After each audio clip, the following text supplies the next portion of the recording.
بسم اللہ الرحمن الرحیم۔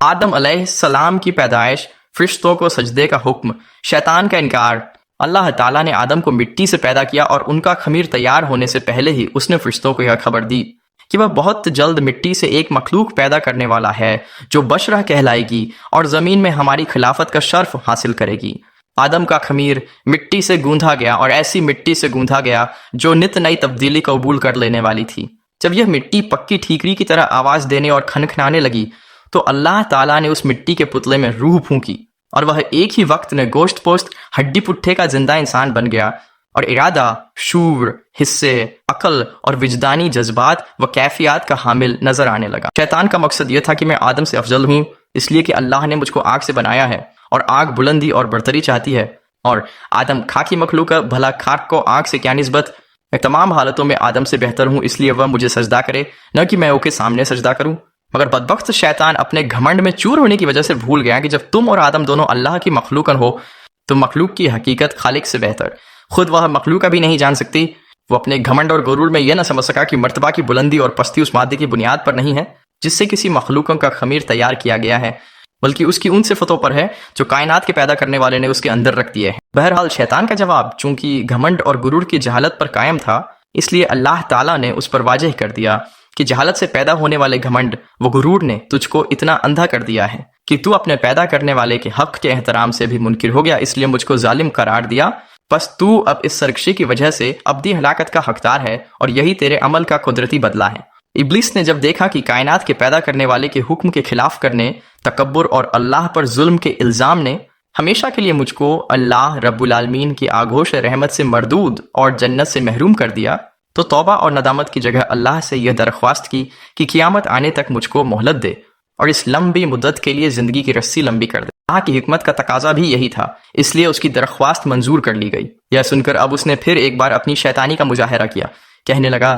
جب تو نے مجھ کو مردود قرار کر ہی دیا تو جس آدم کی بدولت مجھے یہ رسوائی نصیب ہوئی، میں بھی آدم کی اولاد کی راہ ماروں گا اور ان کے سامنے پیچھے، آس پاس اور چاروں اور سے ہو کر ان کو گمراہ کروں گا اور ان کی اکثریت کو تیرا ناشکر بنا چھوڑوں گا۔ البتہ تیرے مخلص بندے میرے فریب کے تیر سے گھائل نہ ہو سکیں گے اور ہر طرح محفوظ رہیں گے۔ اللہ نے فرمایا، ہم کو اس کی کیا پرواہ، ہماری فطرت کا قانون مکافات عمل اور پاداش عمل اٹل قانون ہے، بس جو جیسا کرے گا ویسا بھرے گا، اور جو بنی آدم مجھ سے روگردانی کر کے تیری پیروی کرے گا وہ تیرے ہی ساتھ میرے عذاب کا حقدار ہوگا۔ شاہ اپنی ذلت اور رسوائی اور خراب قسمت کے ساتھ یہاں سے دور ہو اور اپنی اور اپنے پیروکاروں کی ابدی لعنت جہنم کا انتظار کر۔ جیسا کہ پہلے بیان کیا گیا ہے، جب اللہ تعالیٰ نے حضرت آدم علیہ السلام کو پیدا کرنا چاہا تو فرشتوں کو خبر دی کہ میں زمین پر اپنا خلیفہ بنانا چاہتا ہوں، اختیار اور ارادے کا مالک ہوگا اور میری زمین پر جس کا تصرف استعمال کا حق حاصل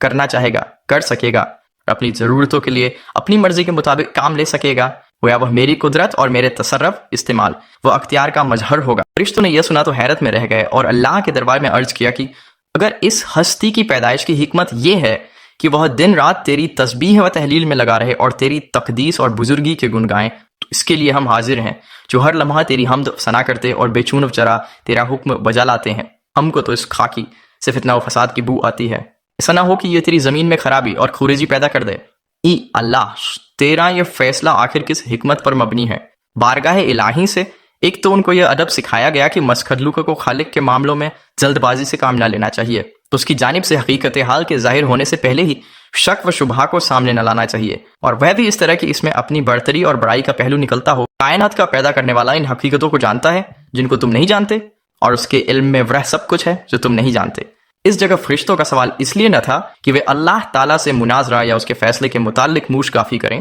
بلکہ وہ آدم کی پیدائش کا سبب معلوم کرنا چاہتے تھے، اور یہ کہ اس کو خلیفہ بنانے میں کیا حکمت ہے۔ ان کی خواہش تھی کہ اس حکمت کا راج ان پر بھی کھل جائے، اس لیے ان کے طرز ادا اور مقصد کی تعبیر میں کوتاہی پر تنبیہ کے بعد اللہ تعالیٰ نے یہ پسند فرمایا کہ ان کے اس سوال کا جواب جو ظاہر میں حضرت آدم علیہ السلام کی تحقیر پر مبنی ہے، عمل و فعل کے ذریعے اس طرح دیا جائے کہ ان کو اپنے آپ آدمی کی برتری اور اللہ کی حکمت کی بلندی اور اونچائی کو نہ صرف ماننا پڑے بلکہ اپنی درماندگی اور عجز کا بھی بدیہی طور پر مشاہدہ ہو جائے۔ اس لیے حضرت آدم کو اپنی سب سے بڑی مرتبے والی صفت علم سے نوازا اور ان کو چیزوں کا علم عطا فرمایا۔ اور پھر فرشتوں کے سامنے پیش کر کے ارشاد فرمایا کہ تم ان چیزوں کے بارے میں کیا علم رکھتے ہو؟ ان کے پاس علم نہ تھا، کیا جواب دیتے؟ مگر اللہ سے کرب رکھتے تھے، سمجھ گئے کہ ہمارا امتحان مقصود نہیں ہے، کیونکہ اس سے پہلے ہم کو اس کا علم ہی کب دیا گیا ہے کہ آزمائش کی جاتی، بلکہ یہ تنبیہ مقصود ہے کہ زمینی خلافت کا مدار تسبیح و تحلیل کی کثرت اور تقدیس و تمجید پر نہیں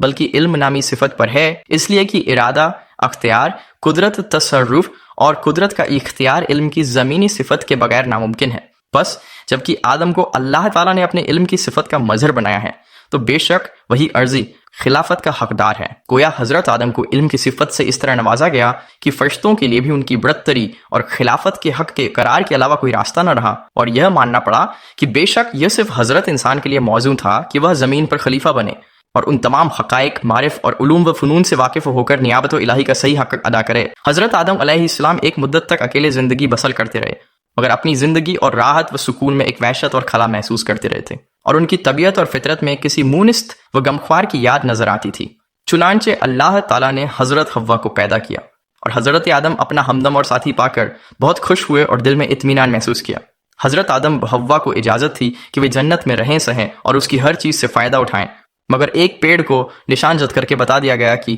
اس کو نہ کھائیں بلکہ اس کے پاس تک نہ جائیں۔ اب ابلیس کو ایک موقع ہاتھ آیا اور اس نے حضرت آدم و حوا کے دل میں یہ وسوسہ ڈالا کہ یہ پیڑ جنت کا پیڑ ہے، اس کا پھل کھانا جنت میں ہمیشہ آرام و سکون اور اللہ کا قبول پانے کی ضمانت دیتا ہے، اور قسمیں کھا کر ان کو بتایا کہ میں تمہارا خیر خواہ ہوں، دشمن نہیں ہوں۔ یہ سن کر حضرت آدم کے انسانی اور بشری خواص میں سب سے پہلے نسیہ، بھول چوک نے ظہور کیا، اور یہ بھولا بیٹھے کہ اللہ کا یہ حکم ضروری تھا، نہ کہ رب کی اور سے کوئی مشورہ۔ آخرکار جنت کے ہمیشہ قیام اور اللہ کے قرب کے عزم میں لغزش پیدا کر دی، اور انہوں نے اس پیڑ کا پھل کھا لیا۔ اس کا کھانا تھا کہ بشری لوازم، انسانی ضرورتیں ابھرنے لگیں۔ دیکھا تو ننگے ہیں اور لباس سے محروم، جلد جلد آدم حوا دونوں پتوں سے سطر ڈھانکنے لگے۔ گویا انسانی تمدن کی یہ شروعات تھی کہ اس نے ڈھانکنے کے لیے سب سے پہلے پتوں کا استعمال کیا۔ ادھر یہ ہو رہا تھا کہ اللہ تعالیٰ کا غضب اترا اور آدم سے پوچھ تاچھ ہوئی کہ منع کرنے کے باوجود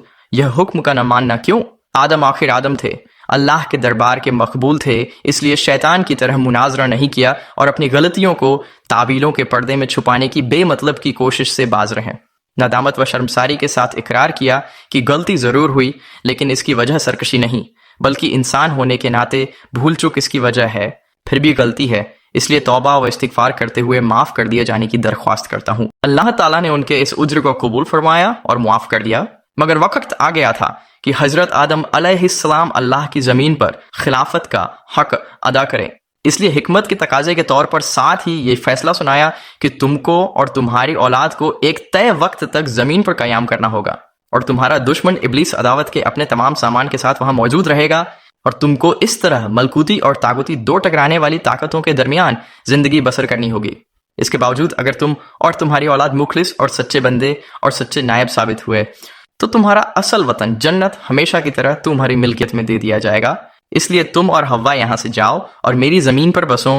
اور اپنی مقرر کی ہوئی زندگی تک عبودیت کا حق ادا کرتے رہو۔ اور اس طرح انسانوں کے باپ اور اللہ تعالیٰ کے خلیفہ آدم علیہ السلام نے جیون ساتھی حضرت حوا کے ساتھ اللہ کی زمین پر قدم رکھا۔ قرآن مجید میں حضرت آدم علیہ السلام کا نام 25 بار 25 آیتوں میں آیا ہے، اور انبیاء علیہ السلام کے تذکروں میں سب سے پہلا تذکرہ ابو البشر حضرت آدم علیہ السلام کا ہے، جو نیچے لکھی صورتوں میں بیان کیا گیا ہے۔ سورہ بقرہ، آراف، ازرا، کہف اور طٰہٰ میں نام اور صفتوں دونوں کے ساتھ، اور سورہ حجر وسعد میں سے صرف صفتوں کے ذکر کے ساتھ، اور آل عمران، مائدہ اور مریم اور یاسین میں صرف ضمنی طور پر نام لیا گیا ہے۔ یوں تو آدم علیہ السلام کے واقعے میں ان گنت نصیحتوں اور مسئلوں کا ذخیرہ موجود ہے، اور ان کا احاطہ اس مقام پر ناممکن ہے، پھر بھی کچھ اہم عبرتوں کی طرف اشارہ کر دینا مناسب معلوم ہوتا ہے۔ قرآن پاک اور رسول کی حدیثوں نے جو کچھ ہم کو بتایا ہے اس کا حاصل یہ ہے کہ ہم کو نہ فرشتوں کی تخلیقی حقیقت بتائی گئی ہے اور نہ وہ ہم کو نظر آتے ہیں، البتہ ہمارے لیے یہ یقین و اعتقاد ضروری قرار دیا گیا ہے کہ ہم ان کے وجود کو مان لیں اور ان کو مستقل مخلوق جانیں۔ اسی طرح جن بھی اللہ تعالیٰ کی مستقل مخلوق ہیں، جن کی پیدائش کی حقیقت کو ہم پوری طرح نہیں جانتے، اور نہ عام انسانی آبادی کی طرح وہ ہم کو نظر نہیں آتے ہیں، لیکن قرآن حکیم نے جو تفصیل اس مخلوق کے بارے میں بتائی ہے وہ ہمارے لیے ضروری قرار دیتی ہے کہ ہم یہ اعتقاد اور یقین رکھیں کہ وہ بھی انسان کی طرح مستقل مخلوق ہیں اور اسی کی طرح شرائط پر چلنے کو مجبور بھی۔ ان میں پیدا کرنے اور بڑھنے کا بھی سلسلہ ہے، اور ان میں نیک اور بد بھی ہیں۔ قرآن مزید کی آیتوں سے معلوم ہوتا ہے کہ شیطان بھی جن ہی کی نسل سے ہے، اور ابلیس شیطان نے اللہ کے سامنے خود یہ مانا کہ اس کی تخلیق آگ سے ہوئی ہے۔ صحیح بخاری آفیشیل کو سبسکرائب کریں۔